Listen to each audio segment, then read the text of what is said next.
Don't mix up your profit and cash എന്ന നിയമം. നമ്മുടെ ബിസിനസ്സിൻ്റെ പ്രോഫിറ്റിനെയും നമ്മുടെ ബിസിനസ്സിൻ്റെ ക്യാഷിനെയും നമ്മൾ ഒരിക്കലും മിക്സ് ചെയ്യരുത് എന്നാണ്. ഒരു ബിസിനസ്സിൽ പ്രോഫിറ്റ് വരുന്നത് ഒരു വഴിയിലൂടെയും ക്യാഷ് വരുന്നത് വേറെ വഴിയിലൂടെയാണ്. ഇത് തമ്മിൽ ബന്ധമുണ്ട്, പക്ഷേ എപ്പോഴും നേരിട്ട് കണക്ഷൻ ഉണ്ട് എന്ന് നമുക്ക് പറയാൻ പറ്റില്ല. അപ്പോൾ ഇവിടെയാണ് ശരിക്കും ഇബാക്ക നമ്മൾ പഠിക്കേണ്ടത്. എല്ലാ ഓൺട്രപ്രണേഴ്സും എല്ലാ ബിസിനസ്സുകാരും മനസ്സിലാക്കേണ്ട ഒരു കാര്യം, രണ്ട് രീതിയിലായിരിക്കും അയാൾക്ക് വളർച്ച ഉണ്ടാവുക, രണ്ട് രീതിയിൽ അയാൾക്ക് സക്സസ് ആവാം. ഒന്നെങ്കിൽ ഒരു ബിസിനസ്സുകാരൻ റിച്ച് ആയിട്ട് മാറും, അല്ലെങ്കിൽ ഒരു ബിസിനസ്സുകാരൻ വെൽത്തി ആയിട്ട് മാറും. ഇപ്പോൾ ഒരു ബിസിനസ്സുകാരൻ അയാളെ ബിസിനസ്സിലെ പ്രൊഡക്റ്റ് സെയിൽ ചെയ്തു, അതിലൂടെ നല്ല പ്രോഫിറ്റ് ഉണ്ടാക്കി, അതിലൂടെ നല്ല ക്യാഷ് ഫ്ലോ ഉണ്ടാക്കി, അങ്ങനെ തന്നെയാണ് ആൾ റിപ്പീറ്റ് ചെയ്ത് പോകുന്നതെങ്കിൽ അയാൾ എപ്പോഴും റിച്ച് ആയിരിക്കും. അയാളുടെ കയ്യിൽ ഇഷ്ടം പോലെ പണം ഉണ്ടായിരിക്കും എന്നുണ്ടാവും. മലയാളികളായിട്ടുള്ള ബിസിനസ്സുകാരൻ പലപ്പോഴും ഇതിനെക്കുറിച്ച് പലപ്പോഴും അവെയർ അല്ല. ഒരു കുഞ്ഞ് എക്സാമ്പിൾ പറയുകയാണെങ്കിൽ, ഒരു ഓൺട്രപ്രണർ ആയിട്ട് വരുന്ന ഒരാൾ പോലും ഒരു പുതുതായിട്ടൊരു ബിസിനസ് ചെയ്യുമ്പോൾ പോലും അയാൾക്ക് എക്സ്പെൻസ് മാനേജ്മെന്റ് സിസ്റ്റത്തെക്കുറിച്ച് പോലും അയാൾ കൂടുതൽ അവെയർ അല്ല. ഒരു എസ്റ്റാബ്ലിഷ്മെന്റ് കോസ്റ്റ് പോലും അയാൾക്ക് വേണ്ടാത്ത തരത്തിലുള്ള അത്രയും അയാൾക്ക് ഉണ്ടെങ്കിൽ എത്തിക്കും ബിസിനസ്സിൽ. ഒരാവശ്യമില്ലാതെ ഇഷ്ടം പോലെ വലിയ ഓഫീസുകളും ഒരുപാട് ഇൻഫ്രാസ്ട്രക്ചറും കൊണ്ട് നടക്കും.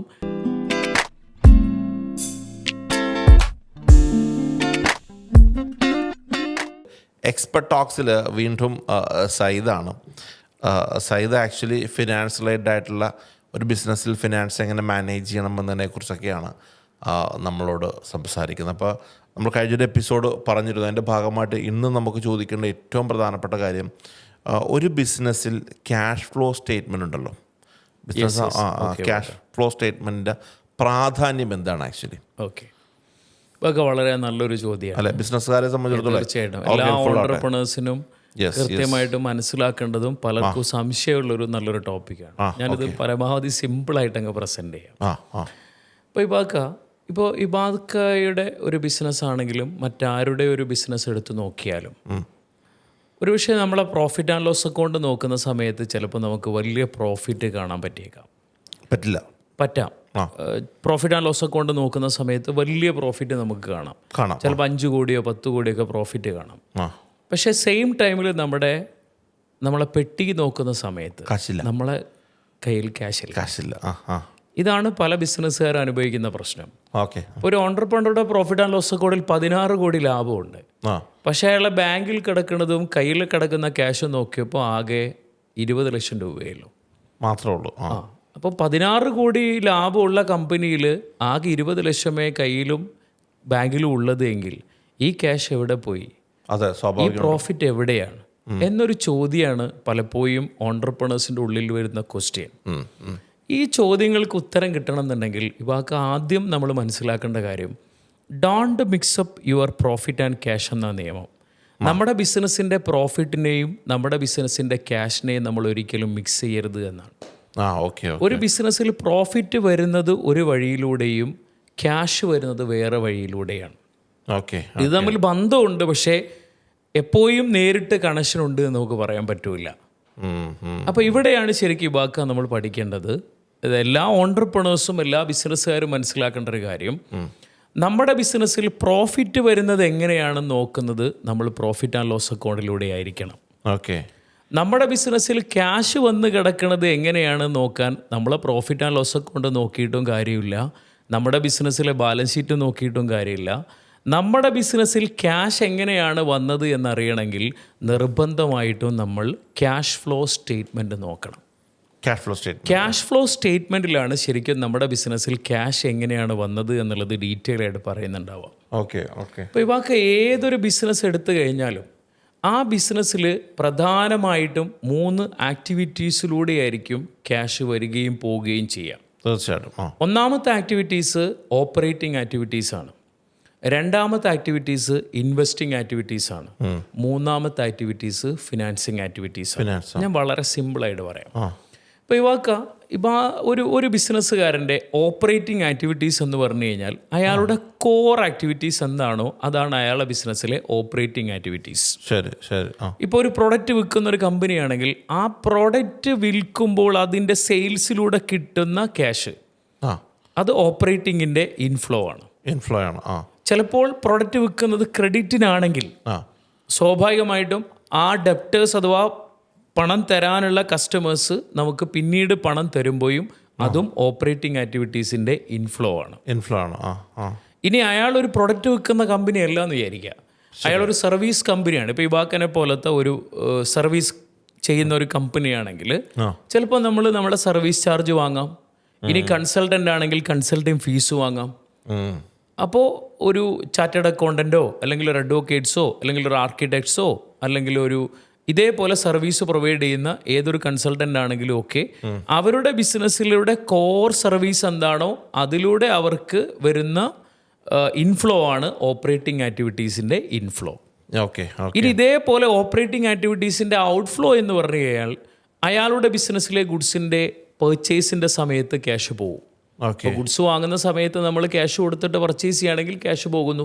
അത് ഓപ്പറേറ്റിംഗ് ആക്ടിവിറ്റീസിൻ്റെ ഔട്ട്ഫ്ലോ ആണ്. ഇതേപോലെ ഈ പർച്ചേസ് ചെയ്യുന്നത് പലപ്പോഴും ക്രെഡിറ്റിനായിരിക്കും. അങ്ങനെയാണെങ്കിൽ നമ്മളെ സപ്ലയേഴ്സിന് നമ്മൾ കൊടുക്കുന്ന പേയ്മെൻറ്റ് അതും ഓപ്പറേറ്റിംഗ് ആക്ടിവിറ്റീസിൻ്റെ എന്താണ് ഔട്ട്ഫ്ലോ ആണ്. ഇതേപോലെ നമ്മളെ ബിസിനസ്സിൻ്റെ കോർ ആക്ടിവിറ്റീസ് നടക്കാൻ വേണ്ടി വരുന്ന മറ്റു പല എക്സ്പെൻസസ് ഉണ്ടായിരിക്കും. ഓപ്പറേറ്റിംഗ് എക്സ്പെൻസ് എന്ന് പറയും. ഇപ്പം നമ്മളെ സ്റ്റാഫിന് സാലറി കൊടുക്കാം, ഓഫീസിൻ്റെ റെൻറ്റ് കൊടുക്കാം, ഇലക്ട്രിസിറ്റി ചാർജ് കൊടുക്കാം, അഡ്വർടൈസ്മെൻറ്റ് കൊടുക്കാം. ഇതെല്ലാം ഇവാക്ക ഓപ്പറേറ്റിംഗ് ആക്ടിവിറ്റീസിൻ്റെ ഔട്ട്ഫ്ലോ ആണ്. വളരെ സിമ്പിളാണ്. നമ്മളെ കോർ ആക്ടിവിറ്റീസ് എന്താണോ അതിലൂടെ ക്യാഷ് വരികയാണെങ്കിൽ ഓപ്പറേറ്റിംഗ് ഇൻഫ്ലോയും, ഈ കോർ ആക്ടിവിറ്റീസിന് വേണ്ടി ക്യാഷ് പോവുകയാണെങ്കിൽ അതിനെ ഓപ്പറേറ്റിംഗിൻ്റെ ഔട്ട്ഫ്ലോ എന്നും പറയും. ഇതാണ് ഒന്നാമത്തെ ആക്ടിവിറ്റീസിൻ്റെ ഇൻഫ്ലോയും ഔട്ട്ഫ്ലോയും. ഇനി രണ്ടാമത്തെ ആക്ടിവിറ്റീസ് പറഞ്ഞാൽ ഇബാക്ക ഏതൊരു ബിസിനസ്സുകാരനും ശരിക്കും രണ്ട് രീതിയിലായിരിക്കും അയാൾക്ക് വളർച്ച ഉണ്ടാവുക, രണ്ട് രീതിയിൽ അയാൾക്ക് സക്സസ് ആവാം. ഒന്നെങ്കിൽ ഒരു ബിസിനസ്സുകാരൻ റിച്ച് ആയിട്ട് മാറും, അല്ലെങ്കിൽ ഒരു ബിസിനസ്സുകാരൻ വെൽത്തി ആയിട്ട് മാറും. ഇപ്പോൾ ഒരു ബിസിനസ്സുകാരൻ അയാളെ ബിസിനസ്സിലെ പ്രൊഡക്റ്റ് സെയിൽ ചെയ്തു, അതിലൂടെ നല്ല പ്രോഫിറ്റ് ഉണ്ടാക്കി, അതിലൂടെ നല്ല ക്യാഷ് ഫ്ലോ ഉണ്ടാക്കി, അങ്ങനെ തന്നെയാണ് ആൾ റിപ്പീറ്റ് ചെയ്ത് പോകുന്നതെങ്കിൽ അയാൾ എപ്പോഴും റിച്ച് ആയിരിക്കും.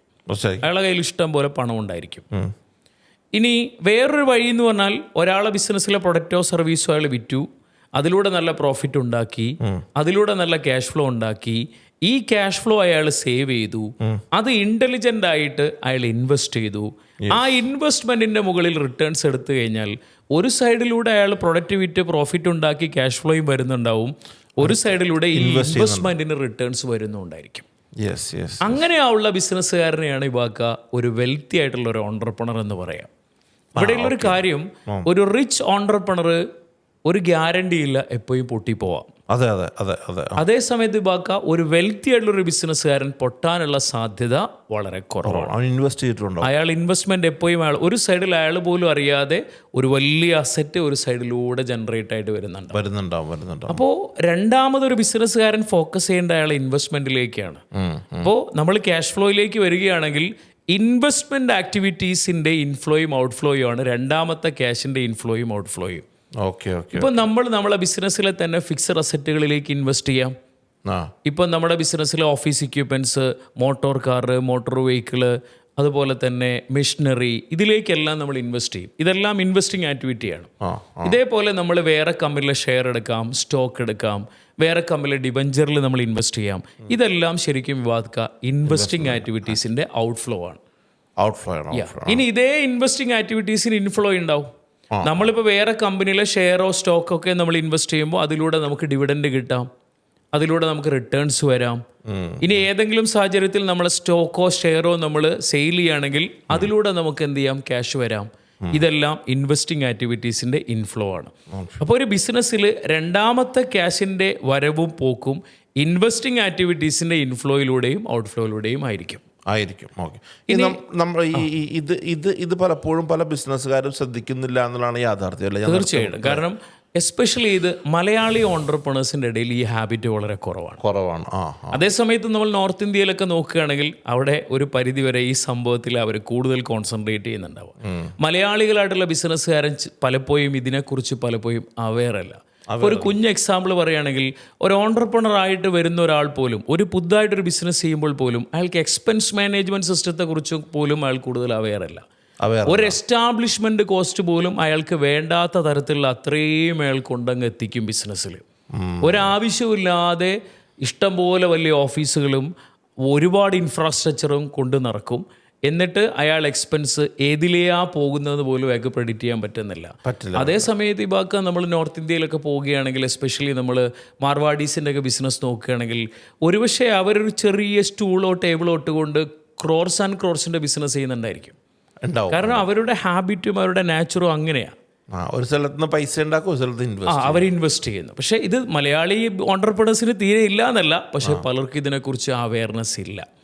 ശരിക്കും നമ്മൾ ഇൻവെസ്റ്റ് ചെയ്താൽ മാത്രമായി ബാക്കുക നമ്മളൊരു വെൽത്തി ആയിട്ടുള്ള ഒരു ഓണ്ടർപ്രണർ ആവൂ, ഒരു വെൽത്തി കമ്പനി നമുക്ക് ബിൽഡ് ചെയ്യാൻ പറ്റുകയുള്ളൂ. ഇവാക്ക മൂന്നാമത്തെ ക്യാഷിൻ്റെ വരവും പോക്കും വേറൊരു ആക്ടിവിറ്റീസിലൂടെയാണ്. That is financing activities. ഒരു ബിസിനസ്സിൻ്റെ ക്യാപിറ്റൽ റിക്വയർമെൻറ്റ്സിന് വേണ്ടി നമ്മളെ ബിസിനസ്സിലേക്ക് ഫണ്ട് വരണം. അതിപ്പോൾ ബിസിനസ് ചെയ്യുന്ന ഓണർ അയാളെ ബിസിനസ്സിലേക്ക് ഫണ്ട് കൊണ്ടുവരണം. അതല്ലെങ്കിൽ ഔട്ട്സൈഡേഴ്സിൻ്റെ കയ്യിൽ നിന്ന് ഫണ്ട് കൊണ്ടുവരാം. ഇപ്പോൾ വേറെ പ്രൈവറ്റ് ഇക്വിറ്റിയിലൂടെ ഫണ്ട് കൊണ്ടുവരാം, വെഞ്ചർ ക്യാപിറ്റലിസ്റ്റിലൂടെ ഫണ്ട് കൊണ്ടുവരാം, ഏഞ്ചൽ ഇൻവെസ്റ്റേഴ്സിലൂടെ ഫണ്ട് കൊണ്ടുവരാം. ഇതെല്ലാം ആ ബിസിനസ്സിലെ ഫിനാൻസിങ് ആക്ടിവിറ്റീസിൻ്റെ ഇൻഫ്ലോ ആണ്. ഇനി ബാങ്കിൽ നിന്ന് ലോൺ എടുക്കാം. ഇതെല്ലാം ഫിനാൻസിങ് ആക്ടിവിറ്റീസിൻ്റെ ഇൻഫ്ലോ ആണ്. അതാണ് മൂന്നാമത്തെ ആക്ടിവിറ്റീസായ ഫിനാൻസിങ് ആക്ടിവിറ്റീസിൻ്റെ ഇൻഫ്ലോ. ഇതേ ഫിനാൻസിങ് ആക്ടിവിറ്റീസിന് ഔട്ട്ഫ്ലോ ഉണ്ടായിരിക്കും. ഇപ്പം നമ്മൾ ക്യാപിറ്റൽ നമ്മുടെ ബിസിനസ്സിലേക്ക് കോൺട്രിബ്യൂട്ട് ചെയ്ത ആൾക്കാർക്ക് നമ്മൾ തീർച്ചയായിട്ടും ഡിവിഡൻഡ് കൊടുക്കേണ്ടി വരും, റിട്ടേൺ കൊടുക്കേണ്ടി വരും. ബാങ്കിൽ നിന്ന് ലോൺ എടുത്താൽ നമ്മൾ അതിന് ഇൻട്രസ്റ്റ് കൊടുക്കേണ്ടി വരും. ഇതെല്ലാം ഫിനാൻസിങ് ആക്ടിവിറ്റീസിന്റെ ഔട്ട്ഫ്ലോ ആണ്. അപ്പോൾ ഒരു ഓണ്ടർപ്രണർ തീർച്ചയായിട്ടും അയാളെ ബിസിനസ്സിലെ 3 ആക്ടിവിറ്റീസ് ഏതൊക്കെയാണെന്നുള്ളതിനെ കുറിച്ച് കൃത്യമായിട്ടും അവെയർ ആയിരിക്കണം. ഈ പറയുന്ന 3 ആക്ടിവിറ്റീസ് അയാൾക്ക് ക്യാഷ് ഫ്ലോ സ്റ്റേറ്റ്മെന്റിലൂടെ നോക്കിയാൽ പെട്ടെന്ന് മനസ്സിലാക്കാൻ പറ്റണം, അത് അയാൾക്ക് റീഡ് ചെയ്യാൻ പറ്റണം.